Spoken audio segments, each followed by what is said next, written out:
Hello everyone, I am C Mitesh Pawar और आज के लेक्चर में हम IS 12 इनकम टैक्स का डिटेल रिवीजन करेंगे। वैसे तो ये अकाउंटिंग स्टैंडर्ड बहुत सारे स्टूडेंट्स को टेक्निकल और कॉम्प्लेक्स लगता है, लेकिन अगर इसे कॉन्सेप्चुअली अच्छे से समझा जाए ना तो ये इजी स्टैंडर्ड की कैटेगरी में आ जाता है। तो चलिए स्टार्ट करते हैं। सबसे पहले हम कॉन्सेप्ट को बिल्ड करेंगे, उसके बाद हम केस सिनेरियोज देखेंगे। किसी भी ऑर्गेनाइजेशन में प्रॉफिट को कैसे कैलकुलेट किया जाता है। अकाउंटिंग प्रिंसिपल को फॉलो करते हुए प्रॉफिट कैलकुलेट किया जाता है और ऐसे प्रॉफिट को बोला जाता है अकाउंटिंग प्रॉफिट। यानी कि हम क्या करते हैं, इनकम और एक्सपेंसेस को रिकॉग्नाइज करते हैं एज पर अकाउंटिंग प्रिंसिपल। तो हम इस प्रॉफिट को क्या बोलेंगे, हम बोलेंगे अकाउंटिंग प्रॉफिट। तो जो भी हमने प्रॉफिट अर्न किया ड्यूरिंग द पीरियड, उसके ऊपर हमें इनकम टैक्स अथॉरिटी को क्या देना पड़ेगा, इनकम टैक्स देना होगा। लेकिन इनकम टैक्स अथॉरिटी बोलती है कि आपने जो ये प्रॉफिट कैलकुलेट किया है वो अकाउंटिंग प्रिंसिपल के बेसिस पर कैलकुलेट किया है। हम अकाउंटिंग प्रिंसिपल को नहीं मानते, हम तो टैक्स लॉ को मानते हैं। तो आप प्रॉफिट कैलकुलेट करो एज पर टैक्स लॉ। तो जो प्रॉफिट कैलकुलेट होता है उसको बोला जाता है टैक्सेबल प्रॉफिट, और उसके ऊपर टैक्स निकाला जाता है और वो टैक्स हमें इनकम टैक्स अथॉरिटी को पे करना होता है। तो फिर प्रॉब्लम क्या है, सब कुछ अगर ये है, यहाँ पर होता है आपके एक्सपेंसेस में मिसमैच। जो हमने अकाउंटिंग प्रॉफिट निकाला, तो फॉर एग्जाम्पल के लिए उसके अकॉर्डिंग टैक्स आना चाहिए था $10,000, और जो हमने यहाँ पर प्रॉफिट निकाला है एज पर इनकम टैक्स, वो आ रहा है 9,000। कितना आ रहा है, 9,000। अब ये डिफरेंसेस क्यों आया, तो डिफरेंसेस को हम डिटेल में समझेंगे, लेकिन अब एक चीज समझो, ये 1,000 का जो मिसमैच हो रहा है यहाँ पर एक्सपेंसेस का, क्योंकि हम तो इनकम टैक्स डिपार्टमेंट को कितना पे करने वाले, 9,000। तो एक्सपेंसेस कितना रिकॉर्ड करेंगे, income tax expenses account debit, tax payable कितना, 9,000। जबकि हमारा अकाउंटिंग प्रिंसिपल क्या बोलता है, आपका एक्सपेंसेस बुक होना चाहिए था 10,000। तो 1,000 का मिसमैच है, इसी मिसमैच के लिए ये अकाउंटिंग स्टैंडर्ड हमें अब गाइड करेगा। चलिए एक इलस्ट्रेशन से समझते हैं, क्योंकि आप ये चीज़ तो बहुत अच्छे से समझ जाते हो, लेकिन जब एग्जाम में क्वेश्चंस आते हैं तो आप कंफ्यूज हो जाते हो। क्यों, क्योंकि आपने कुछ चीज़ों को मगअप किया हुआ है। अगर उसकी आपके पास कॉन्सेप्चुअल अंडरस्टैंडिंग है ना, तो आप एग्जाम में भी लॉजिक अप्लाई करके सॉल्यूशन निकाल सकते हो। अगर आपने कोई फॉर्मूला भूल गए, ठीक है, तो समझो। एक इलेस्ट्रेशन है, आपको एक कॉन्सेप्चुअल क्लियरिटी देगा। हम ईयर 1 में हमने क्या करा, अकाउंटिंग प्रॉफिट कैलकुलेट किया। बहुत इजी है, फॉर्मेट को देख के घबराओ मत, मैं एक्सप्लेन करता हूँ। आपने प्रॉफिट एंड लॉस अकाउंट बनाया है, ठीक है। तो ये बुक्स में बनाते हो तो रेवेन्यू लिखिए यहाँ पर, ऑपरेटिंग एक्सपेंसेस लिखे हुए, और रेंट इनकम लिखिए। तो हम इनकम कैसे बुक करते हैं, अक्रूवल प्रिंसिपल फॉलो करके। भले हमको वो रिसीव्ड नहीं हुई है तो भी हम क्या करेंगे, इनकम रिकॉग्नाइज कर लेंगे। तो हमारा अकाउंटिंग प्रॉफिट आ गया 6,50,000, और इसके ऊपर अगर टैक्स रेट है 30%, तो टैक्स निकल के आ गया 1,95,000। ठीक है, तो यहाँ तक तो बहुत ईजी है। अब टैक्स लॉ क्या बोलता है, आप टैक्स लॉ फॉलो करो। तो टैक्स लॉ क्या बोलता है, इनकम को रिकॉग्नाइज करेंगे, है ना। वहां पे टैक्स लॉ में लिखा होगा, हमें टैक्स लॉ नहीं पढ़ना है, आपको क्वेश्चन में दे देंगे। तो फॉर एग्जाम्पल के लिए क्वेश्चन में लिखा है कि जो इनकम है, रेंट इनकम है, वो रिसीव्ड बेसिस पर टैक्सेबल होगी। मतलब अभी टैक्स नहीं लगेगा क्योंकि अभी तक रिसीव्ड नहीं हुई है। इनकम टैक्स कब रिकॉग्नाइज करता है इसको, इनकम जब ये रिसीव्ड हो जाती है। तो यहाँ पर इनकम कितनी आ रही है, जीरो आ रही है, रेंट इनकम जीरो आ रही है, तो टैक्सेबल प्रॉफिट भी ऑब्वियसली बात है कम आएगा। ठीक है, तो आपका टैक्स भी कम निकल के आएगा। कितना टैक्स आ रहा है, 1,65,000। लेकिन अकाउंटिंग प्रिंसिपल के अकॉर्डिंग टैक्स कितना आ रहा था, 195। ठीक है, तो डिफरेंस क्या आया, डिफरेंस कितना आया, 1 लाख का डिफरेंस आ रहा है। अकाउंट प्रॉफिट में देखा जाए तो अकाउंटिंग प्रॉफिट 6,50,000 और टैक्स प्रॉफिट कितना है, 550। तो डिफरेंस कितना है, 1 लाख का डिफरेंस है। अब समझो कि क्या हुआ, यहां पर आपका टैक्स सेव हो गया। क्या हो गया, टैक्स सेव हो गया। कितना टैक्स सेव हो गया, दोनों का डिफरेंस निकाल लो, तो 30,000 का आपका टैक्स सेव हो रहा है करंट ईयर में। लेकिन क्या फ्यूचर में, फ्यूचर में आपका ये टैक्स सेव होगा क्या, मतलब ये टैक्स पेबल होगा क्या फ्यूचर में, हाँ। जब ये इनकम आपको नेक्स्ट ईयर मिल जाएगी तब वो टैक्सेबल हो जाएगी ना। तो जब आप अकाउंटिंग प्रॉफिट निकालोगे तब तो आप क्या करोगे, वापस इस इनकम को रिकॉग्नाइज करोगे क्या, तब रिकॉग्नाइज नहीं करोगे, क्योंकि आपने ऑलरेडी ईयर 1 में रिकॉग्नाइज कर लिया है। तो ईयर 2 की पिक्चर मैं आपको समझाता हूँ, ईयर 2 में क्या हो रहा है। तो ये देखो ईयर 2 में क्या हो रहा है, जब हम ईयर 2 में अकाउंटिंग प्रॉफिट निकालेंगे तो क्या करेंगे, रेंट इनकम वापस कंसिडर करेंगे क्या, नहीं। ऑलरेडी हम पिछले साल उसको इनकम मान चुके हैं। तो अब प्रॉफिट निकालेंगे, प्रॉफिट निकाला हमने और उसके ऊपर टैक्स निकाल लिया, ठीक है। अब टैक्स लॉ क्या बोलेगा, अब देखो, टैक्स लॉ में अब इनकम रिकॉग्नाइज हो जाएगी, रेंट इनकम, क्यों? क्योंकि सेकंड ईयर में इनकम मिल चुकी है। तो टैक्स निकाला तो ये टैक्स निकल के आ गया। अब देखो इनकम टैक्स में टैक्स कितना आ रहा है, 195, और जबकि अकाउंटिंग में कितना टैक्स आ रहा था, 165। तो इसका मतलब क्या हुआ, भले ही आपने ईयर वन में टैक्स सेव कर लिया, लेकिन फ्यूचर में आपको वो टैक्स पेबल है। फ्यूचर में आपको टैक्स देना होगा। आपने यहाँ पे 30,000 की भले ही सेविंग कर ली, लेकिन वो फ्यूचर में क्या होगा, पेबल होगा ना। आपका टैक्स बढ़ रहा है ना यहाँ पे 30,000 से। इसका मतलब क्या हुआ, अब देखो, अब अकाउंटिंग की लैंग्वेज में समझते हैं, ठीक है। मतलब आज भले ही हमारे पॉकेट से टैक्स सेव हो रहा है, लेकिन फ्यूचर में क्या होगा, हमारे ऊपर ऑब्लिगेशन आएगा। अगर हम कंपेयर करें अकाउंटिंग प्रॉफिट से, तो क्या होगा, हमारे ऊपर ऑब्लिगेशन आएगा, एक्स्ट्रा ऑब्लिगेशन आएगा 30,000 का। तो हमें क्या करना चाहिए वो समझाता हूँ। तो इस डिफरेंस को क्या बोला जाता है, ये जो डिफरेंस आया ना अभी, इसको बोला जाता है टेम्पररी डिफरेंस। क्यों? क्योंकि ये डिफरेंस क्या हो रहा है, रिवर्स हो रहा है। फ्यूचर में जाके देखो, रिवर्स हो गया, यहाँ पे आके रिवर्स हो गया ना। अभी यहाँ पे आपका एक्सपेंसेस कम लग रहा था, यहाँ पर आपका इंक्रीज हो जाएगा। तो ये क्या हो रहा है, एक्चुअल में 1 लाख का जो डिफरेंस है, ये क्या हो जाएगा, फ्यूचर में रिवर्स हो जाएगा। तो इस टाइप के डिफरेंस को बोला जाता है टेम्पररी डिफरेंस। मतलब ये डिफरेंस आया है अभी, टेम्पररी डिफरेंस आया है। अब इस डिफरेंस ये जो आया है, इसके ऊपर अगर हम टैक्स निकाले, तो टैक्स कितना आ रहा है, 30,000 का टैक्स आएगा। ठीक है। ये टैक्स फ्यूचर में पेबल है क्या? हाँ, ये पेबल है। मतलब ऑब्लिगेशन है हमारे ऊपर, तो हम इसको बोलते हैं, हमने क्या करा, हमने डेफर्ड कर दिया टैक्स को। क्या कर दिया, आज पेमेंट नहीं कर रहे, पोस्टपोन कर रहे हैं इसको। क्या कर रहे हैं, पोस्टपोन कर रहे हैं, फ्यूचर में पे करेंगे। तो हम क्या बोलेंगे इसको, डेफर्ड टैक्स लाइबिलिटी। ये टैक्स लाइबिलिटी तो है, लेकिन कैसी है, डेफर्ड है, आज नहीं लग रही, फ्यूचर में लगेगी। तो डेफर्ड टैक्स का मतलब होता है फ्यूचर का टैक्स। ठीक है। तो हम इसको नाम देंगे डेफर्ड टैक्स लाइबिलिटी। अब कंसेप्ट समझ में आ गया। तो अब हम एंट्री क्या पास करेंगे इस केस में, एंट्री के थ्रू समझा देता हूं और क्लियरिटी आएगी। देखो, अगर हम टैक्स लॉ को फॉलो करते हुए हम इतना एक्सपेंसेस बुक करते हैं 165 का, तो क्या एंट्री पास करते हैं, tax expenses account debit to current tax payable. तो ये 165 का ही एक्सपेंसेस बुक होता। तो यहाँ पर हमारा अकाउंटिंग प्रिंसिपल मिसमैच हो रहा था। तो हमने क्या करा, एक एंट्री और पास करी। हमने बोला हमारा एक्सपेंसेस कितना बुक होना चाहिए, 195 होना चाहिए, तभी तो अकाउंटिंग प्रिंसिपल फॉलो होगा।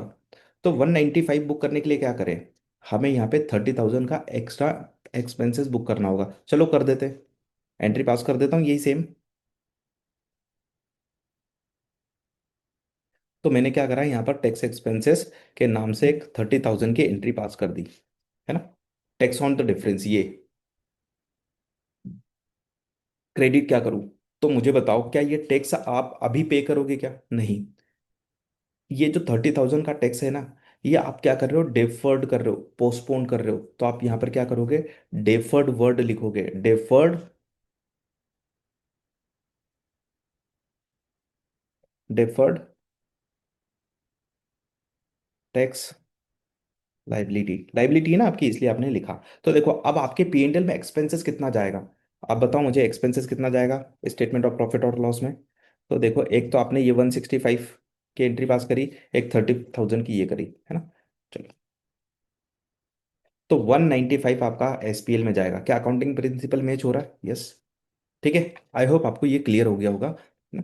अब ये जो डिफरेंस आया, ये कैसा डिफरेंस था, टेम्पररी डिफरेंस था। हो सकता है ना ऐसा डिफरेंस हो जो कभी रिवर्स ही ना हो, तो उस डिफरेंस को क्या बोलते हैं, परमानेंट डिफरेंस। मान के चलो, हमारे यहाँ यहाँ पर बुक्स में क्या आ रहा है, एक पेनल्टी का एक्सपेंसेस आ रहा है। हमने क्या करा है, फाइन पे करा है, पेनल्टी पे करी है, इलीगल एक्टिविटी के कारण हम हमारे ऊपर पेनल्टी लगा ली। तो टैक्स लॉ उसको अलाउड नहीं करता। टैक्स लॉ बोलता हम इस एक्सपेंसेस को माइनस नहीं करने देंगे, यानी कि हम उसको एक्सपेंसेस मानते ही नहीं, तो रिकॉग्नाइज नहीं होगा। तो क्या होगा, टैक्स में प्रॉफिट ज्यादा आएगा। क्या करंट ईयर में ज्यादा आएगा और फ्यूचर में रिवर्स हो जाएगा क्या? नहीं, ये कभी भी रिवर्स नहीं होगा। टैक्स लॉ कभी भी इलीगल एक्टिविटी के कारण जो पेनल्टी या फाइन फाइन लगती है, उसकी कभी भी डिडक्शन अलाउड करता ही नहीं है। तो जो डिफरेंस आएगा, वो डिफरेंस कैसा रहेगा, फिर परमानेंट डिफरेंस रहेगा। हम उसको रिकॉर्ड नहीं करेंगे, हम टेम्पररी डिफरेंस को ही रिकॉर्ड करते हैं, है ना, क्योंकि वो आगे जाके रिवर्स होने वाला है। ठीक है, ये क्लियरिटी होना चाहिए आपके माइंड में। अब यहाँ पर अकाउंट्स में इस एक्सपेंसेस को क्या बोला जाता है पता है, डेफर्ड टैक्स एक्सपेंसेस। क्या नाम देते हैं, डेफर्ड टैक्स एक्सपेंसेस, ताकि आपको आइडेंटिफाइड हो कि डेफर्ड कितने टैक्स एक्सपेंसेस कितने हैं। Deferred tax expenses. समझ में आ गया पूरी पिक्चर। अब हमने क्या करा, ये किया। ईयर टू में क्या हो जाएगा, ईयर टू में आप देखो यहाँ पर 195 के अकॉर्डिंग आपकी अकाउंटिंग एंट्री होगी, ये देखो अकाउंटिंग एंट्री हो रही है। ठीक है, लेकिन अकाउंटिंग प्रॉफिट कितना बोल रहा था, इतनी ही आपका एक्सपेंसेस बुक होना चाहिए थे 165, लेकिन आपने तो ज्यादा कर लिया, ज्यादा कर लिया तो हम क्या करते, उसको रिवर्स करते। तो अब देखो हमने ऑलरेडी एक अकाउंटिंग एंट्री पास करी है ना, उसको रिवर्स कर दो। क्या कर दो, उसको रिवर्स कर दो, क्योंकि ऑलरेडी हम इतना एक्सपेंसेस बुक कर चुके हैं, ऑलरेडी बुक कर चुके हैं ना। तो अब क्या कर दो, उसको क्रेडिट कर दो, डेबिट क्या कर दो, ये जो लाइबिलिटी थी अभी आपकी यहाँ पर क्या हो गई, रिवर्स हो गई एक तरीके से, 30,000। तो ये आपकी कंप्लीट अकाउंटिंग एंट्री हो गई। आपसे अकाउंटिंग एंट्री नहीं पूछेंगे, जस्ट ये अंडरस्टैंडिंग था कॉन्सेप्ट का। चलो, अब ये इनकम के पॉइंट ऑफ व्यू से मैंने एग्जांपल समझाया था, अब हम डेप्रिसिएशन के पॉइंट ऑफ व्यू से समझेंगे, यानी कि एक्सपेंसेस के पॉइंट ऑफ व्यू से समझेंगे। तो अकाउंटिंग प्रॉफिट कैलकुलेट करेंगे तो अकाउंटिंग में देखो डेप्रिसिएशन कितना अलाउड है, 50% से हम डेप्रिसिएशन लगाते हैं, यानी कि 2 साल में असेट्स पूरी की पूरी डेप्रिसिएट हो जाएगी। तो हमारा अकाउंटिंग प्रॉफिट निकल के आ गया 450, और 135 उसके ऊपर टैक्स निकल रहा है। अब टैक्सेबल प्रॉफिट निकाल रहे हैं तो टैक्स लॉ क्या बोलता है, डेप्रिसिएशन आपको पूरा की पूरा अलाउड हो जाएगा फर्स्ट ईयर में ही, 100% अलाउड।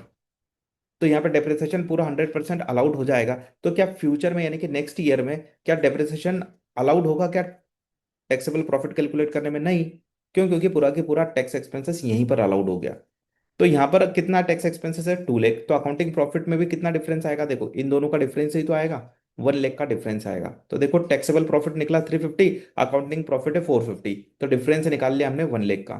तो इसके ऊपर टैक्स अगर निकाले इस डिफरेंस के ऊपर तो 30% आएगा, 30,000। आप ऐसे भी निकाल सकते हो, अकाउंटिंग प्रॉफिट ये रहा और आपका टैक्स प्रॉफिट ये रहा, दोनों में डिफरेंस 30,000 का ही आएगा। ठीक है, अब समझो क्या हुआ नेक्स्ट ईयर।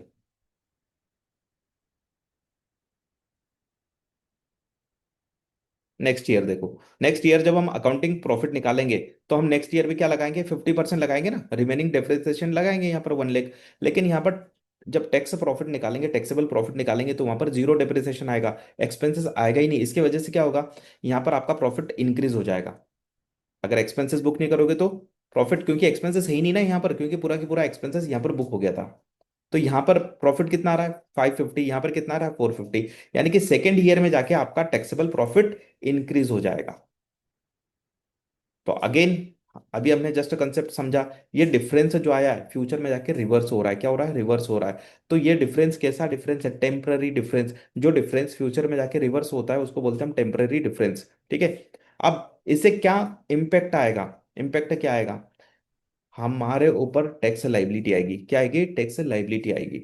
अभी आ रही है क्या, अभी नहीं आ रही। हम क्या कर पा रहे हैं, इस टैक्स लाइबिलिटी को डेफर्ड कर पा रहे हैं, डेफर्ड कर पा रहे हैं। तो हम क्या करेंगे, यहाँ पर एक अकाउंटिंग एंट्री पास कर लेंगे ताकि हमारा अकाउंटिंग प्रिंसिपल भी मैच हो जाए। तो हम क्या करेंगे, यहाँ पर एक एक्सपेंसेस बुक करेंगे, डेफर्ड टैक्स एक्सपेंसेस, और क्रेडिट क्या कर देंगे, हमारे ऊपर ऑब्लिगेशन है ना, लाइबिलिटी, कैसी लाइबिलिटी, डेफर्ड, अभी नहीं है, डेफर्ड टैक्स लाइबिलिटी। चलो, आई होप आपको समझ में आ गया होगा। 30,000, 30,000। ठीक है, अब सेकेंड ईयर में जाके क्या हो जाएगा, अगर देख यहाँ पर मैचिंग करना है हमें तो कितना डिफरेंस है यहाँ पे, 30,000। तो हम इसको रिवर्स कर देंगे ना, डेफर्ड टैक्स लाइबिलिटी डेबिट हो जाएगी और डेफर्ड टैक्स एक्सपेंसेस क्रेडिट हो जाएंगे, तो आपका अकाउंटिंग प्रिंसिपल मिसमैच मैच हो जाएगा। अगर मान के चलो उल्टा केस होता, उल्टा केस होता मतलब आपको फ्यूचर में क्या मिलता, टैक्स सेविंग होती, इसके वजह से क्या होती है, टैक्स सेविंग होती। तो फिर आप क्या करते, असेट से रिकॉर्ड करते। चलो इसी एग्जांपल को कन्वर्ट करके दिखा दूं क्या। ठीक है, मान के चलो यहाँ पर डेप्रिसिएशन कितना अलाउड है, यहाँ पर आप ऐसा मान लो कितना है, 100%, यानी कि पूरा 2 लाख ले लूँ। और यहाँ पर आपका डेप्रिसिएशन फिर नेक्स्ट ईयर जीरो हो जाएगा, और यहाँ कितना है, 50%।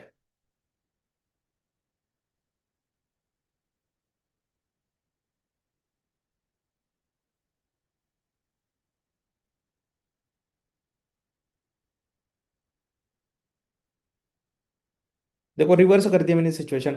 अब ये डिफरेंस है, अब देखो समझो, कॉन्सेप्चुअली एक बार समझ लो, कभी फॉर्मूला भूल भी गए तो आप निकाल लोगे। इस डिफरेंस की वजह से फ्यूचर में क्या इंपैक्ट आएगा, आपको टैक्स सेविंग होगी। अभी देखो आप क्या बोल रहे हो, आप 1 लाख का यहाँ पर एक्सपेंसेस बुक कर रहे हो तो आपका प्रॉफिट यहाँ पर ज्यादा आ रहा है, जबकि अकाउंटिंग प्रॉफिट कम आ रहा है ना। आपका टैक्स प्रॉफिट यहाँ पर ज्यादा आ रहा है। लेकिन फ्यूचर में क्या हो जाएगा, फ्यूचर में कम आएगा। क्यों? क्योंकि नेक्स्ट ईयर आपको यहाँ पर तो कोई डिडक्शन नहीं है, लेकिन यहाँ पर डिडक्शन अलाउड है। तो यहाँ पर देखो आपका यहाँ पर प्रॉफिट कम आ रहा है, यानी कि यहाँ पर टैक्स कम लग रहा है next year in compare to accounting profit. तो फ्यूचर में क्या होगा, हमारा टैक्स सेव होगा। अगर टैक्स सेव होगा फ्यूचर में, अगर आपका टैक्स सेव होगा in compare to accounting profit, तो हम क्या करते हैं, हम असेट से रिकॉर्ड करते हैं। तो हम क्या करेंगे यहाँ पर, असेट से रिकॉर्ड करेंगे। तो क्या अकाउंटिंग एंट्री होगी, डेफर्ड टैक्स असेट्स क्या हो जाएगा, डेबिट। तो लाइबिलिटी को हम हटा देते हैं या असेट्स लिखेंगे।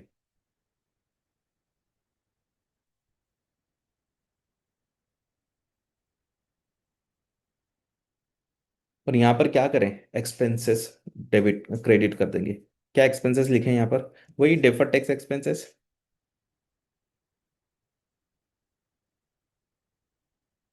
चलो, तो समझ में आ गया आपको एसपीएल में क्या जाएगा, कितना जाएगा। एसपीएल में देखो कितना जाएगा।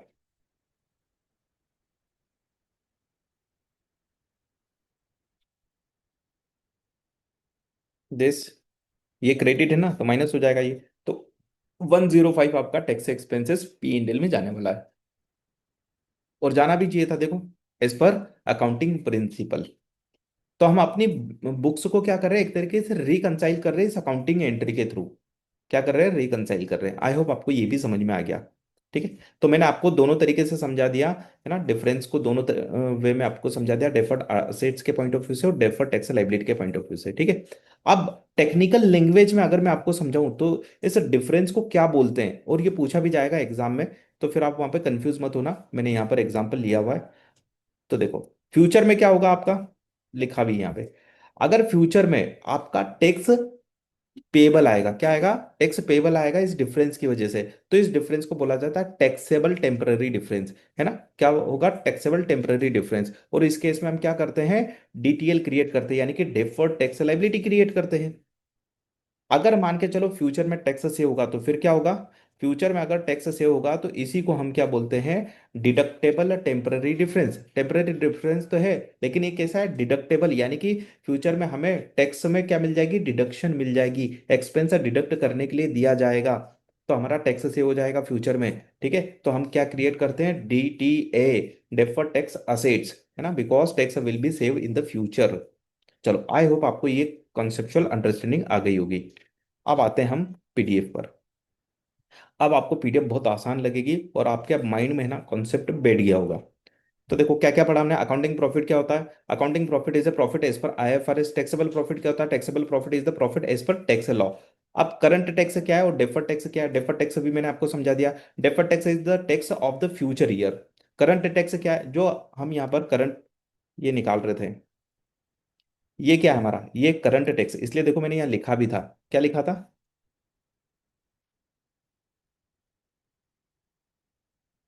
यहाँ क्या लिखा है मैंने, यहाँ लिखा है करंट टैक्स पेबल। यानी कि ये हमें करंट में पेबल है, और ये तो फ्यूचर का टैक्स है ना, डेफर्ड टैक्स। ये तो क्या है, फ्यूचर का टैक्स है। चलो, तो ये भी समझ में आ गया आपको, करंट टैक्स है क्या, current tax is the tax of the current year. चलो, तो हमने यहाँ पर बेसिक टर्मिनोलॉजी भी समझ ली और बेसिक कंसेप्ट की अंडरस्टैंडिंग भी ले ली। अब है ना, एक पॉइंट आता है करंट टैक्स में, अंडर प्रोविजन और ओवर प्रोविजन। अब बिल्कुल नहीं घबराना, बहुत इजी पॉइंट है। एक्सेल में ले जाता हूँ पहले।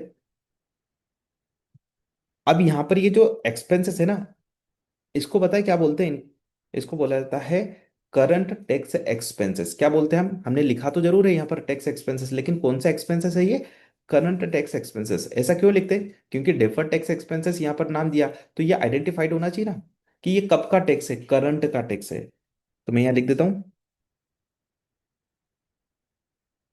ये करंट टैक्स एक्सपेंसेस है।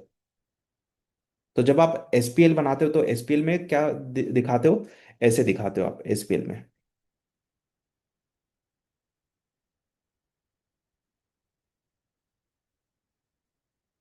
ठीक है, और अमाउंट लिख दोगे, रेस्पेक्टिव अमाउंट कितना, 165,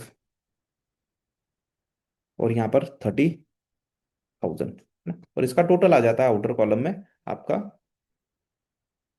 इस तरीके से। तो आप समझो ये करंट टैक्स एक्सपेंसेस है ना, इससे रिलेटेड एक पॉइंट है। तो मैं कॉपी करता हूँ इसको और साइड में लेता हूँ। अब डेफर टैक्स भूल जाओ, डेफर टैक्स भूल जाओ। अब हम समझेंगे ओनली करंट टैक्स। क्या पॉइंट है? फॉर एग्जाम्पल के लिए यहाँ पर वही ले लेते हैं, 165 का टैक्स है। कितना टैक्स पेबल है? 165। चलो, अब ये जो करंट टैक्स पेबल है, ये क्या है? करंट टैक्स पेबल लाइबिलिटी है ना हमारी, ये लाइबिलिटी है। इसको पता है क्या बोला जाता है? इसको बोला जाता है एस्टिमेटेड टैक्स पेबल। क्या बोलते हैं इसको? एस्टिमेटेड। क्यों एस्टिमेटेड? क्योंकि ये हमने एस्टिमेट लगाया है। सर आपने तो टैक्स लॉ को फॉलो किया है और उसके अकॉर्डिंग ये टैक्स निकाला। हाँ, फिर भी इसको एस्टिमेटेड ही बोलते हैं। क्यों? क्योंकि ये हमने कैलकुलेट किया है। हम क्या करेंगे, अब इनकम टैक्स रिटर्न फाइल करेंगे टैक्स डिपार्टमेंट को। तो टैक्स डिपार्टमेंट क्या करेगा? असेसमेंट करेगा और फाइनल टैक्स अमाउंट निकालेगा। हो सकता है वो कुछ एक्सपेंसेस को डिसअलाउड कर दे, हमने कुछ हो सकता है गलती कर दी हो निकालने में। तो क्या होता है, टैक्स डिपार्टमेंट कैलकुलेट करता है। हो सकता है ये इक्वली हो, लेकिन कभी कभी क्या होता है, ज्यादा होता है और कम भी हो सकता है, कुछ भी हो सकता है। तो जो टैक्स डिपार्टमेंट कैलकुलेट करता है वो फाइनल टैक्स होता है और उसको बोला जाता है असिस्ड टैक्स। क्योंकि वो असेसमेंट कर रहा है तो उसका नाम दिया असिस्ड टैक्स। तो आपके बुक्स में क्वेश्चन में ये टर्म आती है। ठीक है, तो मैंने आपको समझा दिया कि असिस्ड टैक्स क्या है। हम जो कैलकुलेट करते हैं उसको एस्टिमेटेड टैक्स बोलते हैं, और जो टैक्स डिपार्टमेंट कैलकुलेट करता है उसको असिस्ड टैक्स बोलते हैं। यानी कि वही फाइनल होता है, वही हमें देना होता है। तो वो कब होगा? जब हम इनकम टैक्स रिटर्न फाइल करेंगे, यानी कि नेक्स्ट ईयर में। हमने करंट ईयर में क्या करा, एक्सपेंसेस बुक कर लिया, लेकिन रिटर्न फाइल करेंगे ऑब्वियसली बात है नेक्स्ट ईयर ही करेंगे ना। इस साल तो कर नहीं पाएंगे क्योंकि हमें पता चला ईयर एंड पे कितना प्रॉफिट है हमारा। फिर हमने उसको एडजस्ट किया एज पर टैक्स लॉ, और फिर हमने प्रॉफिट निकाल के, टैक्सेबल प्रॉफिट निकाल के टैक्स कैलकुलेट किया और एक्सपेंसेस बुक कर लिया।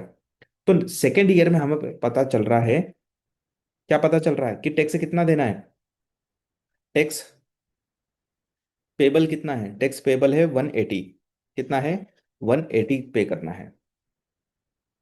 तो 180 पे करना है, तो हमने तो एक्सपेंसेस कितना बुक किया है फर्स्ट ईयर में? ओनली 165। तो हमें टैक्स एक्सपेंसेस बुक करना पड़ेगा ना।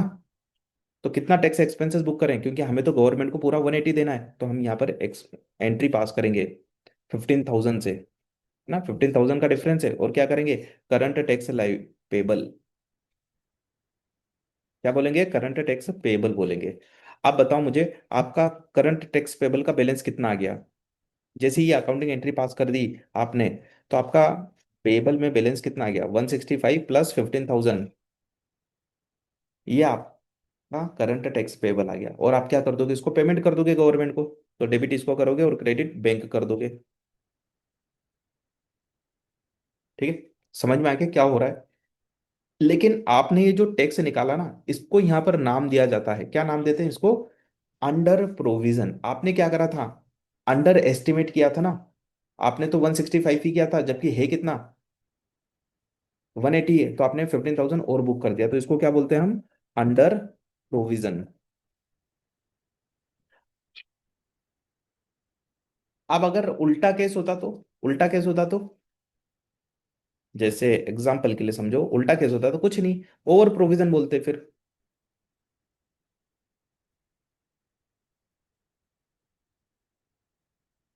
आपने यहाँ बुक करा था 165 और पेबल कितना आता? पेबल आता मान के चलो 160 ओनली। कितना आता? 160 ओनली। तो 5,000 का हम क्या करते हैं? एक्सपेंसेस क्रेडिट करते हैं, और टैक्स पेबल हमारा क्या हो जाता? डेबिट हो जाता 5,000 से। तो यहाँ पर टैक्स पेबल कितना आता फिर हमारा? करंट टैक्स पेबल कितना? 160 पर लाना है ना, तो 5,000 से हमने देखो ये एंट्री पास कर दी, तो अब बैलेंस कितना बचा टैक्स? 5,000 से हमने लाइबिलिटी बुक कर दी। सॉरी,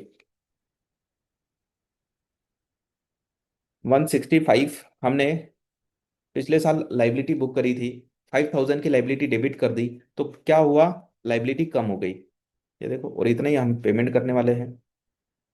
चलो, तो यहाँ पर ये हमने एंट्री कर ली। अच्छा, ये एक और चीज, ये ओवर प्रोविजन है ना। ओवर प्रोविजन का केस था ये। कैसा केस था? ओवर प्रोविजन का। तो मैंने आपको अंडर प्रोविजन, ओवर प्रोविजन का कंसेप्ट भी आपको समझा दिया। अब एग्जाम में किस टाइप का क्वेश्चन आएगा वो मैं आपको समझा देता हूं, ताकि आपको एग्जाम में कोई प्रॉब्लम ना आए।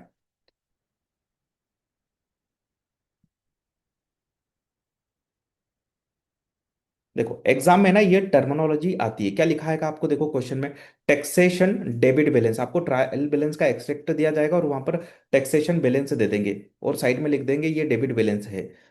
और हिंट भी दे देंगे वहां पे नीचे कि taxation balance related to the under provision from last year, ऐसा लिखा हुआ आता है। तो ये क्या है, अंडर प्रोविजन, और जस्ट अभी मैंने उसकी अकाउंटिंग एंट्री भी आपको बता दिया है ना। तो टैक्स ट्रीटमेंट क्या होगा वो समझ जाना आप, कहाँ जाएगा वो अंडर टैक्स, जो अंडर प्रोविजन है वो कहाँ जाएगा, आपका प्रॉफिट एंड लॉस अकाउंट में डेबिट हो जाएगा। किस हेड में, करंट टैक्स एक्सपेंसेस के नाम से ही जाएगा। ठीक। और प्रोविजन में क्या लिखा आएगा, टैक्सेशन क्रेडिट बैलेंस लिखा हुआ आएगा, एक्सट्रैक्ट बना रहेगा वहां पर लिखा आएगा taxation credit balance in current year, current year trial balance, taxation balance related to over provision from the last year, ऐसा लिखा आएगा आपको टर्मिनोलॉजी। समझ जाना आप ये चीज ओवर प्रोविजन के बारे में है। चलो इस क्वेश्चन से समझो, ये क्वेश्चन आपका एग्जाम से रिलेटेड क्वेश्चन ही है। क्या क्या हो रहा है समझो, ये ईयर वन है, ये ईयर टू है, ठीक है, और क्या रिक्वायरमेंट है ये पूछा है। ईयर वन में क्या है, टैक्सेबल प्रॉफिट है $800,000 का और टैक्स रेट है 25%। तो बताओ मुझे ईयर वन में टैक्स कितना आएगा, इसका वन फोर्थ कर दो, $200,000 आएगा। क्या अकाउंटिंग एंट्री करोगे, यहीं कर लेते चलो, यहाँ एंट्री करते हैं। कितना आएगा $800,000 का, अगर आप निकालोगे 25% तो वो $200,000 आएगा। तो हमने ये अकाउंटिंग एंट्री पास कर ली ईयर वन में। ठीक। लाइबिलिटी क्रिएट कर ली। अब ईयर टू में क्या हुआ वो देखते हैं। Year two, tax assessed for 20x1, कितना असिस्ड हुआ, यानी कि इतना असिस्मेंट हुआ, तो ये फाइनल हो गया हमारा। Tax paid in the 20x2, हमने पेड कितना करा, हमने $210,000 पेड कर दिया, यानी कि जितना असिस्मेंट हुआ था उतना पेड कर दिया। लेकिन क्या ये यहाँ पर अंडर प्रोविजन का केस है क्या, हाँ अंडर प्रोविजन का केस है, क्योंकि हमने पिछले साल बुक कितना किया एक्सपेंसेस, ओनली $200,000, और जबकि पे कितना करना पड़ रहा है हमको 210। तो क्या करें, जस्ट देखो यहाँ पर हम क्या करेंगे, एक्सपेंसेस की एंट्री पास करेंगे। तो करंट टैक्स एक्सपेंसेस कितना पास करूं मैं, कितना पेबल है पहले तो वो देखो, 210,000। तो कितना कम है, 10,000 कम है ना। तो ये मैंने अकाउंटिंग एंट्री पास कर ली, और ये 210,000 हम क्या कर देंगे, पेमेंट कर देंगे। ठीक है, लेकिन ऐसा ही होता सेम केस तो फिर ये पढ़ाने से मतलब क्या है, मतलब एक्स्ट्रा क्यों पढ़ा रहा हूँ क्वेश्चन फिर। एक पॉइंट और आता है जहां पर आप कंफ्यूज हो जाते हो, ये बीच वाला पॉइंट। सेकेंड ईयर में जाके भी तो आपका कोई ना कुछ प्रॉफिट आ रहा होगा, वो प्रॉफिट आप कैलकुलेट करोगे, टैक्सेबल प्रॉफिट निकालोगे, फिर उसके ऊपर टैक्स निकालोगे। तो टैक्स कितना है, फॉर एग्जाम्पल के लिए देखो यहाँ पर $600,000 का आपका क्या आ रहा है यहाँ पर, टैक्सेबल प्रॉफिट आ रहा है ईयर टू में। तो ईयर टू में अगर इसके ऊपर आप रेट लगाओ 25%, तो कितना आएगा, 600 का वन फोर्थ कितना होगा, 1,50,000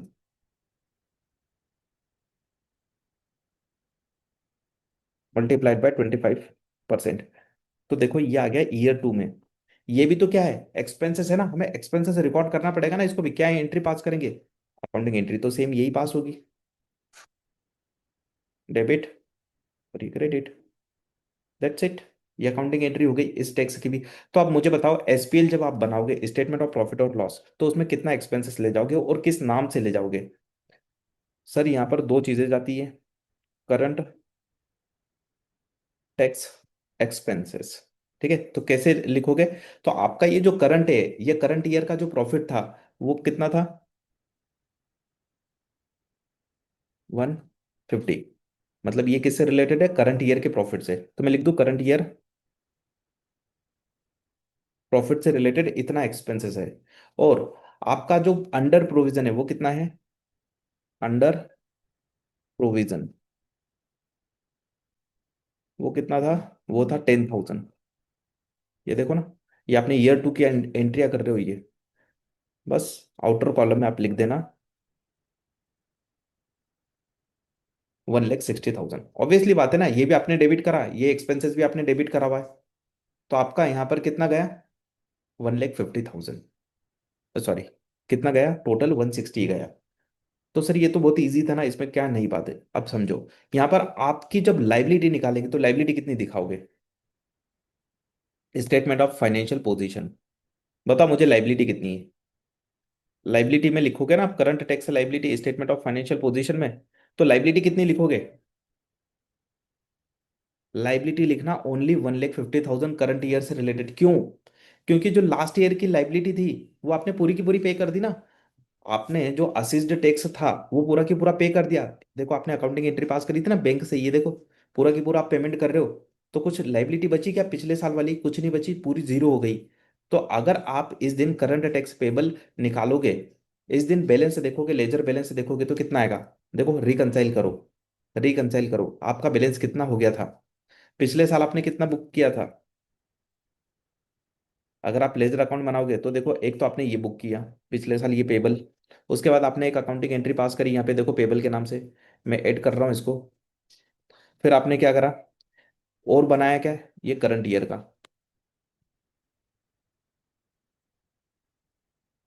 चलो, तो टोटल कितना है? टोटल टैक्स लाइबिलिटी 3,60,000, इसमें से आपने पेमेंट कितना कर दिया? 210। तो बैलेंस निकल के आएगा 150। देखो यही तो है, जितना करंट ईयर का आपने टैक्स पेबल निकाला, वही मतलब करंट ईयर के प्रॉफिट के ऊपर आपने जो भी निकाला, वही आपका क्या बनता है? Tax payable. लेकिन इसको रटो मत, क्योंकि है ना, अगर मान के चलो आपने जितना असिस्ड किया टैक्स उतना पे नहीं करा होता तो 210,000 आपका असेसमेंट था और आपने पेड ओनली $200,000 ही किया होता, तो 10,000 तो अभी भी लाइबिलिटी आ रही होती ना। तो इसलिए रटो मत कॉन्सेप्ट को।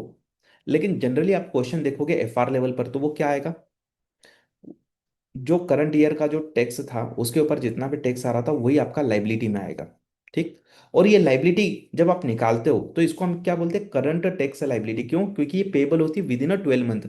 जो with in a 12 month liability settle होने वाली है उसको हम क्या बोलते हैं? करंट लाइबिलिटी बोलते हैं ना। तो ध्यान रखना हमेशा, ये कैसी लाइबिलिटी आएगी? करंट लाइबिलिटी आएगी। और जो डेफर्ड टैक्स है उसको क्या बोलते हैं? उसको नॉन करंट लाइबिलिटी बोलते हैं। क्यों? क्योंकि वो फ्यूचर टैक्स लाइबिलिटी है, वो विद इन अ 12 मंथ से सेटल नहीं होने वाली, है ना। ये अंडरस्टैंडिंग आप रख लेना। वो कैसा है? वो नॉन करंट आइटम है, और ये कैसा है? करंट आइटम है। चलो, आई होप आपको समझ में आ गया होगा। देखो प्रेजेंटेशन वापस बता भी देता हूँ। एसपीएल जब बनाओगे तो देखो कैसे लिखोगे? Current tax for to 20x2, और ये भी करंट टैक्स ही है लेकिन इसका नाम दिया अंडर प्रोविजन फॉर 20x1। तो ये आ गया। टोटल टैक्स एक्सपेंसेस पीएनएल में इतने गए। चलो, अब आते हैं नेक्स्ट। और प्रोविजन मैंने आपको समझा दिया, सेम ऐसे ही चलेगा। चलो, अब आते हैं डेफर्ड टैक्स पर, है ना। तो कुछ पॉइंट और बचे हुए वो डिस्कस करते हैं। अब यहाँ पर हमने डेफर्ड टैक्स वगैरह समझ लिया। अब मैंने लॉजिकली समझा दिया, लेकिन एग्जाम में इतना टाइम नहीं है कि हम लॉजिक लगाए हर केस में। तो अब हमें क्या करना पड़ेगा? शॉर्टकट यूज करना पड़ेगा। आपको पता है डीटीएल कब बनेगा, डीटीए कब बनेगा, ठीक है। ये कॉन्सेप्चुअली पता है कि आपको अगर फ्यूचर में बेनिफिट मिलेगा, अगर फ्यूचर में बेनिफिट मिलेगा आपको टैक्स का, तो आप क्या क्रिएट करोगे? डेफर्ड टैक्स असेट्स क्रिएट करोगे।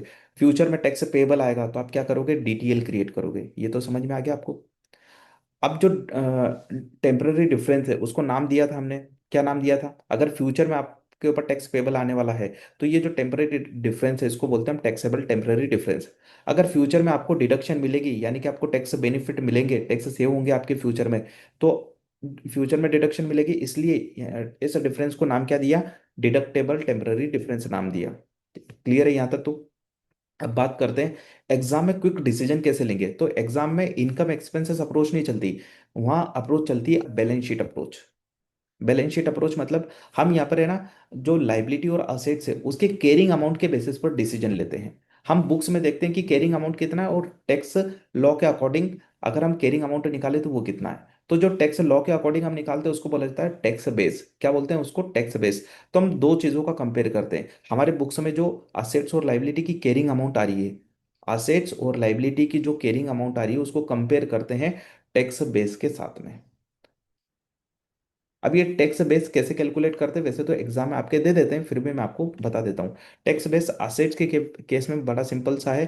फ्यूचर डिडक्टेबल अमाउंट, मतलब कि फ्यूचर में आपको कितना डिडक्शन मिलेगा, तो उसको बोलते हैं फ्यूचर डिडक्टेबल अमाउंट। वही आपका टैक्स बेस है ना, क्योंकि उतना ही तो आपका क्या होगा?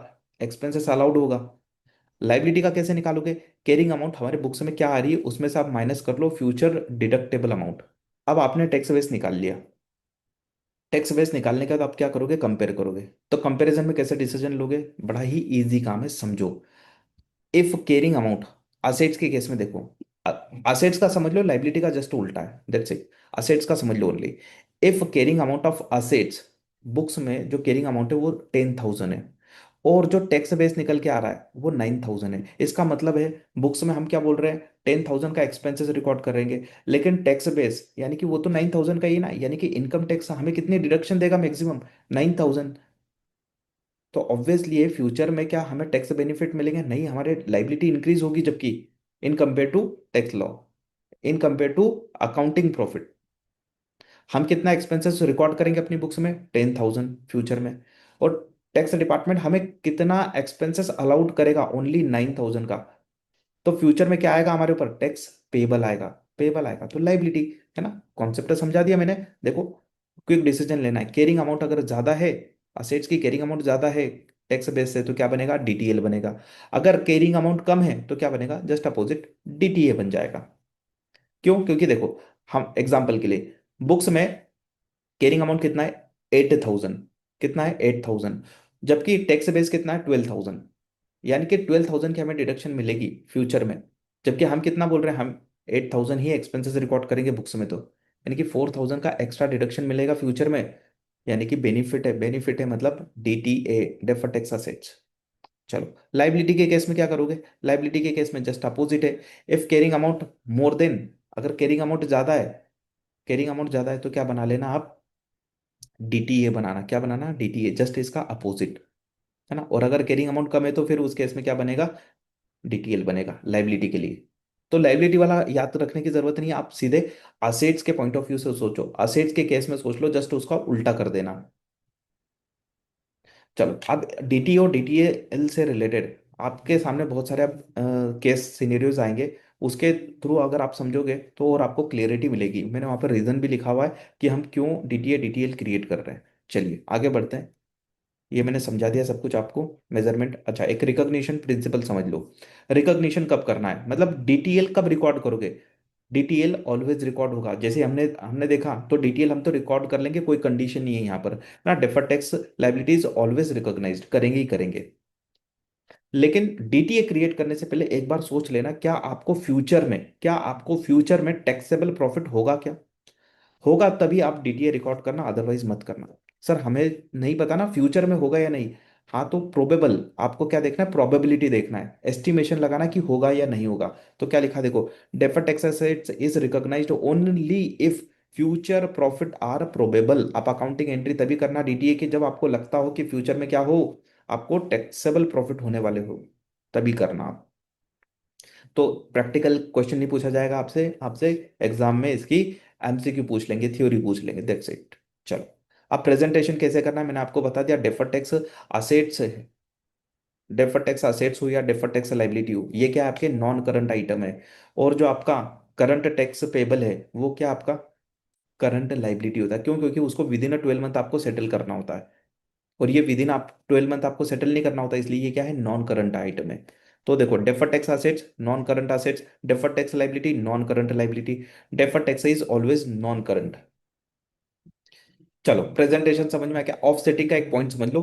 ऑफसेटिंग ऑफ डेफर्ड टैक्स, मतलब हमारे बुक्स में डीटीए भी आ रहा है और डीटीएल भी आ रहा है, दोनों आ रहे हैं, deferred tax asset, deferred tax liability. तो क्या हम इसको ऑफसेट करके दिखा दें, नेट ऑफ करके दिखा दें, हाँ दिखा सकते हो। कब दिखा सकते हो, जब ये किससे रिलेटेड हो, डीटीएल डीटीएल किससे रिलेटेड हो, सेम अथॉरिटी से होना चाहिए, यानी कि डीटीए और डीटीएल दोनों भी सेम अथॉरिटी से, सेम टैक्स अथॉरिटी से रिलेटेड होना चाहिए। मतलब फॉर एग्जाम्पल के लिए ये टैक्स अथॉरिटी जैसे इंडिया की भी हो सकती है, यूके की हो सकती है, यूएसए की हो सकती है ना। तो इंडिया से रिलेटेड है अगर ये दोनों भी चीजें, तो आप ऑफसेट कर सकते हो, अगर दोनों चीजें यूके से रिलेटेड है तो कर सकते हो, है ना, यानी कि सेम टैक्स अथॉरिटी से रिलेटेड होना चाहिए, और सेम एंटाइटी होना चाहिए, ऑब्वियसली बात है। और क्या बोल रहा है, otherwise no set, no offsetting allowed, that's it. चलो, ऑफसेटिंग के बाद अब नेक्स्ट आते हैं रीवैल्यूएशन के ऊपर। जब हम किसी प्रॉपर्टी प्लान एंड इक्विपमेंट का रिवैल्यूएशन करते हैं, तो रिवैल्यूएशन से रिलेटेड जो गेन है वो कहाँ जाता है, अदर कॉम्प्रिहेंसिव इनकम में जाता है, ओसीआई में जाता है। तो इससे रिलेटेड टैक्स भी, इस गेन से रिलेटेड टैक्स भी कहाँ जाना चाहिए, जो डेफर्ड टैक्स हम निकाल रहे हैं वो डेफर्ड टैक्स भी कहाँ जाना चाहिए, ओसीआई में जाना चाहिए। ठीक है, बस इतना ही बताना था, और ये पूछा जाता है एमसीक्यू में, बहुत इंपॉर्टेंट पॉइंट है। तो देखो, रिवैल्यूएशन सरप्लस कहाँ गया, ओसीआई में, तो डेफर्ड टैक्स ऑन रिवैल्यूएशन भी कहाँ जाएगा, आपका ओसीआई में जाएगा। नेट इम्पैक्ट, तो जब आप ओसीआई में देखोगे तो कैसे दिखाओगे इसको, ये आपका रिवोल्यूशन सरप्लस दिखा देना, मतलब गेन, रिवोल्यूशन गेन माइनस कर देना उसमें से, उससे रिलेटेड डेफर्ड टैक्स, और आप नेट दिखा देना revolution surplus net of tax. ये बताना था बस, और कुछ नहीं। चलो, डेफर्ड टैक्स समरी, अब फटाफट डिसीजन कैसे लोगे, है ना। अब हमने सब कुछ कवर कर लिया, एज 12 खत्म हो गया, लेकिन हम केसेस देखेंगे ताकि आपका कॉन्फिडेंस आए, है ना। तो उसके पहले एक छोटा सा यहाँ पर देखो क्या बोल रहा हूँ, situation, future tax deduction on expenses will happen, future में आपको टैक्स डिडक्शन मिलेगी, मतलब आपको फ्यूचर में टैक्स सेविंग होगी, तो बताओ क्या क्रिएट होगा, डीटीएल या डीटीए, फ्यूचर में बेनिफिट मतलब असेट्स, तो देखो डेफर्ड टैक्स असेट्स क्रिएट होगी। No future tax deduction on expenses, future में आपको कोई डिडक्शन नहीं मिलेगी, मतलब फ्यूचर में टैक्स सेव होगा, क्या टैक्स सेव नहीं होगा, टैक्स लाइबिलिटी बढ़ जाएगी बल्कि। तो फ्यूचर में क्या है, टैक्स पेबल है, फ्यूचर में टैक्स पेबल है तो क्या बनेगा, deferred tax liability. Future taxable income will arise, future में टैक्सेबल इनकम अराइज होगी, मतलब फ्यूचर में टैक्स लगेगा, यानी कि टैक्स पेबल आपका बढ़ जाएगा, तो क्या बनेगा, टैक्स बढ़ेगा मतलब लाइबिलिटी। तो देखो, tax payable in the future, that is the deferred tax liability. No future tax on income, future में जो इनकम होगी उस पर टैक्स नहीं लगेगा, यानी कि फ्यूचर में क्या होगा, टैक्स सेव होगा हमारा। तो क्या है आपका, डेफर्ड टैक्स असेट्स।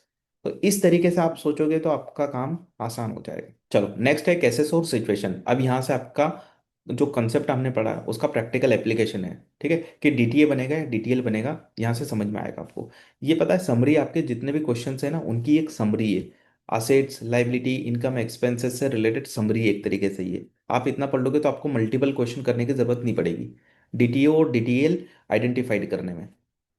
तो क्या है, देखो असेट्स से रिलेटेड पहले सिनेरियो हम देखेंगे, असेट्स से रिलेटेड सारे क्वेश्चन नहीं, सारे केसेस नहीं देखेंगे, हम इंपॉर्टेंट देखेंगे यहाँ पर। असेट्स क्या है, मशीन आपकी, कैरिंग अमाउंट कितनी है, तो एक जीरो गलत लगा हुआ है यहाँ पर, है ना।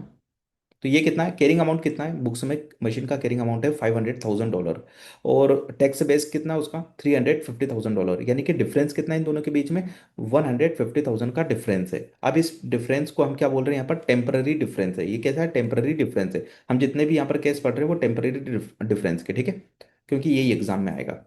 तो 150,000 का टेम्पररी डिफरेंस है, क्या क्रिएट करे, डीटीए डीटीएल। तो फॉर्मूला सबसे पहले क्या लगाओगे, एग्जाम में तो फॉर्मूला लगाना, ज्यादा कॉन्सेप्ट मत देखना, मैं लॉजिकली क्लियर कर पा रहा हूँ यहाँ पर वो ठीक है, लेकिन एग्जाम में सबसे पहले क्या सोचोगे, फॉर्मूला। तो फॉर्मूला क्या है, कैरिंग अमाउंट ज्यादा है, असेट्स की अगर कैरिंग अमाउंट ज्यादा है तो डीटीएल क्रिएट होगा। लॉजिक समझा देता हूँ। आप बुक्स में कितना एक्सपेंसेस बुक करोगे, 500,000 का एक्सपेंसेस बुक करोगे फ्यूचर्स में, जबकि टैक्स लॉ आपको अलाउड कितना करेगा, ओनली 3,50,000, यानी कि फ्यूचर में 1,50,000 पर आपको टैक्स देना पड़ेगा, टैक्स देना पड़ेगा ना, in compare to, in comparison करो ना बुक्स का और टैक्स का, तो 150,000 पर आपका टैक्स पेबल आएगा फ्यूचर में, तो क्या बनाओगे, डेफर्ड टैक्स लाइबिलिटी। तो फॉर्मूले को मैंने लॉजिकली समझा भी दिया, देखो लिखा भी यहाँ पर, carrying amount more than tax base, ठीक है, 150,000 difference means in the future you will not get tax deduction on this amount, so you will pay more tax in the future, ठीक है। तो more tax payable on difference, future tax impact भी बता दिया, और क्या बनेगा, DTL बनेगा। अब एक सिचुएशन समझा दी, अब इसका जस्ट ऑपोजिट समझो, कैरिंग अमाउंट कितना है, $350,000, और टैक्स बेस कितना है, 450, यानी कि डिफरेंस कितना है, टेम्पररी डिफरेंस $100,000 का डिफरेंस है। Quick decision, carrying amount less than, carrying amount of assets less than tax base, तो क्या क्रिएट होगा यहाँ पर, डीटीए क्रिएट होगा। क्यों, क्योंकि देखो हम बुक्स में तो 350 का ही बेनिफिट ले पाएंगे, लेकिन टैक्स डिपार्टमेंट हमें 450 का एक्सपेंसेस अलाउड कर देगा, 450 का डेप्रिसिएशन एक्सपेंसेस अलाउड कर देगा। तो हमें फ्यूचर में क्या मिलेंगे, बेनिफिट मिलेंगे ना, टैक्स सेव होगा हमारा, टैक्स सेव होगा, तो ये क्या है, डीटीए, देख लो यहाँ पर, ठीक है। पढ़ो, difference means you will get extra deduction in future, है ना। चलो, अब मैंने समझा दिया असेट्स के पॉइंट ऑफ व्यू से, अब लाइबिलिटी के पॉइंट ऑफ व्यू से आते हैं। एक क्वेश्चन हो रहा था डेवलपमेंट कॉस्ट का, डेवलपमेंट कॉस्ट का है ना, ये आईएस 30 से रिलेटेड है। आप डेवलपमेंट कॉस्ट रिकॉर्ड करते हो बुक्स में, तो आप उस पे ग्रेजुअली क्या लगाते हो, हर साल डेप्रिसिएशन लगाते हैं, लेकिन इनकम टैक्स डिपार्टमेंट क्या कर देता है, पूरा की पूरा आपको अलाउड कर देता है, 100% अलाउड कर देता है पहले ही साल में, क्या आप उसे पूरा एक्सपेंसेस मान लो। अब क्या करेंगे फिर इस केस में, अभी तो हमें पूरा पूरा टैक्स बेनिफिट मिल गया करंट पीरियड में, लेकिन फ्यूचर ईयर में क्या बेनिफिट मिलेगा कि नहीं? फ्यूचर ईयर में तो हमारा टैक्स ज्यादा आएगा ना, यानी कि फ्यूचर ईयर में टैक्स पेबल आएगा। टैक्स पेबल आएगा मतलब डीटीएल, सिंपल सी बात है। वो लॉजिक आपने समझ लिया ना, अब केस कोई सा भी आ जाए, मैं तो बोल रहा हूँ, आपने कॉन्सेप्ट को अगर अंडरस्टैंड कर लिया है तो आप कोई सा भी केस आ जाए आपके सामने, आप सॉल्व कर लोगे। ठीक, आगे बढ़ते हैं। सेम ऐसे ही इन्वेंट्री को आप रिटर्न डाउन वैल्यू पर लेके आ गए, मतलब इन्वेंट्री की आपने वैल्यू कम कर दी अपनी बुक्स में, लेकिन tax department an accounting principle को फॉलो नहीं करता। आपने क्या करा, कॉस्ट और एनआरवी विच और इज लोअर, तो एनआरवी लोअर थी तो आप एनआरवी पर लेके आ गए, इस वजह से आपका डिफरेंस आ रहा है ना। आपकी कैरिंग अमाउंट कितनी है इन्वेंट्री के? 250, $250,000, और टैक्स बेस कितना? 300, मतलब 50,000 का आपने लॉस बुक कर लिया अपनी बुक्स में, इसलिए तो डिफरेंस आ रहा है। ये लॉस है ना, इनकम टैक्स डिपार्टमेंट अलाउड नहीं करता जब तक ये एक्चुअल में ना हो जाए। तो जब सेल होगा, ये गुड्स सेल होगा, तब लॉस आएगा आपको, तब अलाउड होगा इनकम टैक्स में। मतलब कि फ्यूचर में आपको बेनिफिट मिलेगा, आज नहीं मिल रहा है, फ्यूचर में बेनिफिट मिलेगा, ये टैक्स अलाउड होगा तो डीटीए। चलो, प्रीपेड एक्सपेंसेस कैरिंग अमाउंट कितना है? 60,000, टैक्स बेस कितना है? जीरो। तो यहाँ पर 60,000 मोर देन टैक्स, ये असेट्स है ना, असेट्स का कैरिंग अमाउंट अगर ज़्यादा हो तो क्या करते हैं? डीटीएल बनाते हैं। लॉजिकली समझो, आपने एक्सपेंसेस पेड किया प्रीपेड, तो इनकम टैक्स से तो पेमेंट बेसिस पर पूरा डिडक्शन अलाउड कर दिया है, लेकिन इस एक्सपेंसेस को हम अपनी बुक्स में कब रिकॉर्ड करते हैं? जब वो अक्रू होता है। तो हमने तो ये एडवांस में पेमेंट किया है ना, अक्रू थोड़ी हुआ। तो नेक्स्ट ईयर हम एक्सपेंसेस बुक करेंगे, तो नेक्स्ट ईयर हमको डिडक्शन नहीं मिलेगी, लेकिन इनकम टैक्स में क्यों? क्योंकि जब पेमेंट कर दिया था तब ऑलरेडी मिल चुकी है। तो फ्यूचर में क्या आने वाला है? डीटीएल आने वाला है। चलो, अब बहुत हो गया, अब आप ये पढ़ लेना, स्क्रीनशॉट ले लो, मैंने लॉजिक से लिखे हुए आपको। ठीक है, बोरिंग कॉस्ट कैपिटलाइज वही, अब तो फॉर्मूले से कर लेना, लॉजिक मैंने आपको समझा दिया फॉर्मूले का। चलो, नेक्स्ट आपका लाइबिलिटी। अब लाइबिलिटी के पॉइंट ऑफ व्यू सोचना है, जस्ट अपोजिट ऑफ असेट्स। तो यहाँ पर फॉर्मूला क्या है? देखो, कैरिंग अमाउंट कितना है यहाँ पर? Provision for warranty $60,000, tax base कितना है? जीरो। तो कैरिंग अमाउंट ज्यादा है, कैरिंग अमाउंट ज्यादा है तो असेट्स के केस में हम बोल रहे थे लाइबिलिटी बनेगा, लेकिन यहाँ पर क्या बोल रहे हैं? डीटीए बनेगा। क्या बनेगा? डीटीए बनेगा यहाँ पर। तो कैरिंग अमाउंट ज्यादा है तो डीटीए बनेगा लाइबिलिटी के केस में। लॉजिक, आप आपका ये प्रोविजन बनाया, आपने एक्सपेंसेस बुक कर लिया, warranty expenses account debit to provision, लेकिन इनकम टैक्स डिपार्टमेंट ने ऐसी कोई एंट्री पास नहीं करी। मतलब अगर हम इनकम टैक्स के अकॉर्डिंग अगर बुक्स बना रहे होते तो कोई एंट्री पास करते क्या? नहीं। क्यों? क्योंकि पेमेंट बेसिस पर हम एंट्री करते हैं। टैक्स डिपार्टमेंट बोलता है हम वारंटी का जो एक्सपेंसेस है, जब आप पेमेंट कर दोगे एक्चुअल में, तभी हम इसको अलाउड करेंगे। यानी कि इनकम टैक्स डिपार्टमेंट के हिसाब से ये खर्चा ही नहीं है, एक्सपेंसेस ही नहीं है, तो अकाउंटिंग एंट्री नहीं होगी, इसलिए देखो टैक्स बेस जीरो आ रहा है, तो कोई प्रोविजन ही नहीं बना होगा। ठीक है, तो जब हम एक्चुअल में फ्यूचर में पेमेंट करेंगे वारंटी का, तब हमें बेनिफिट मिल जाएगा, तब हमें टैक्स डिपार्टमेंट अलाउड करेगा डिडक्शन करने के लिए। तो फ्यूचर में क्या है? टैक्स बेनिफिट मिलेगा हमें, तो देखो फ्यूचर टैक्स डिडक्शन मिल जाएगी, तो हमने डीटीए बना लिया। लिखा भी है देखो, expenses allowed only when paid in the future. तो लाइबिलिटी का भी मैंने आपको समझा दिया। वारंटी का जनरली पूछा जाता है। Provision for bad debts, provision payment basis पर अलाउड करता है, सिंपल सी बात है, आपको लॉजिक मैंने समझा दिए, अब फॉर्मूले के बेसिस पर डिसीजन ले लेना, और फॉर्मूले का भी मैंने आपको लॉजिक समझा दिया। चलो, तो कुछ लिखिए यहाँ पर, आप स्क्रीनशॉट ले लो इसका, आप देख लेना। इनकम और एक्सपेंसेस आइटम, जैसे इंटरेस्ट है इनकम अक्रूड, तो हम क्या करते हैं? इनकम को अक्रूड बेसिस पर रिकॉर्ड कर लेते हैं, मैंने रेंट वाला भी आपको एग्जांपल बताया था। तो हम इनकम को अक्रूड बेसिस पर क्या कर लेते हैं? रिकॉर्ड करते हैं। तो हम रिकॉर्ड कर लेंगे बुक्स में, जबकि अभी मिली नहीं हमें, रिसीव्ड नहीं हुई। जबकि इनकम टैक्स डिपार्टमेंट कब रिकॉर्ड करता है? जब वो रिसीव्ड होती है, तो ऑब्वियसली बात है डिफरेंस आएगा दोनों में। तो हम अभी रिकॉर्ड कर रहे हैं इनकम को, यानी कि हम अपनी बुक्स में इनकम मान रहे हैं, यानी कि हम इसके ऊपर, हम इस अकाउंटिंग प्रॉफिट में इंक्लूड कर रहे हैं, इसकी वजह से हमारा अकाउंटिंग प्रॉफिट इंक्रीज हो गया है। इंक्रीज हो गया है, लेकिन टैक्स प्रॉफिट इंक्रीज हुआ क्या? नहीं, टैक्सेबल प्रॉफिट इंक्रीज नहीं हुआ। मतलब करंट में अभी टैक्स कम लग रहा है, लेकिन फ्यूचर में तो लगेगा ना जब रिसीव्ड होगी। यानी कि ये जो रेंट इनकम जब रिसीव्ड होगी, जिस ईयर में रिसीव्ड होगी, उस ईयर में हमें टैक्स देना होगा, मतलब लाइबिलिटी। तो देखो डिटेल। ठीक है, चलो, तो आपको लॉजिक फॉर्मूला वही है, समझ जाना। Losses and special cases. अब जो टैक्स लॉसेस होता है, जो टैक्स लॉसेस होते हैं, वो टैक्स लॉस है ना कैरी फॉरवर्ड होते हैं, इनकम टैक्स में जो होते हैं टैक्स लॉसेस जो होते हैं, वो कैरी फॉरवर्ड होते हैं। अब भले इसका कैरिंग अमाउंट नहीं होता, हमारी बुक्स में कोई कैरिंग अमाउंट नहीं होता, लेकिन है ना इनकम टैक्स में कैरी फॉरवर्ड लॉसेस होते हैं। तो इसको क्या करेंगे? इसका भले ही कैरिंग अमाउंट नहीं है, लेकिन फ्यूचर में टैक्स डिडक्शन मिल जाएगी, है ना। जो लॉसेस होते हैं वो फ्यूचर में जाके ऑफसेट हो जाते हैं, एडजस्ट हो जाते हैं, हमारी इनकम को कम कर देते हैं, टैक्सेबल इनकम को कम कर देते हैं। तो टैक्सेबल इनकम कम होगी तो हमें बेनिफिट होगा। तो बेनिफिट होगा तो ये क्या हमारे लिए डीटीए है, डेफर्ड टैक्स असेट्स। ठीक है। चलो, तो इसी के साथ हमने सारे केसेस भी यहाँ पर कवर करे हैं, है ना। हर टाइप के केसेस कवर है, सारे नहीं करे मतलब, हर टाइप के हमने केसेस कवर कर लिए जो कि आपके एग्जाम में पूछे जाते हैं। इसी के साथ हमने यहाँ पर ये डिटेल रिवीजन कंप्लीट किया। अगर आपको वीडियो अच्छा लगा हो तो प्लीज़ लाइक कर देना और फीडबैक दे देना कमेंट बॉक्स में। ओके बाय एवरीवन, मिलते हैं नेक्स्ट रिवीजन वीडियो में।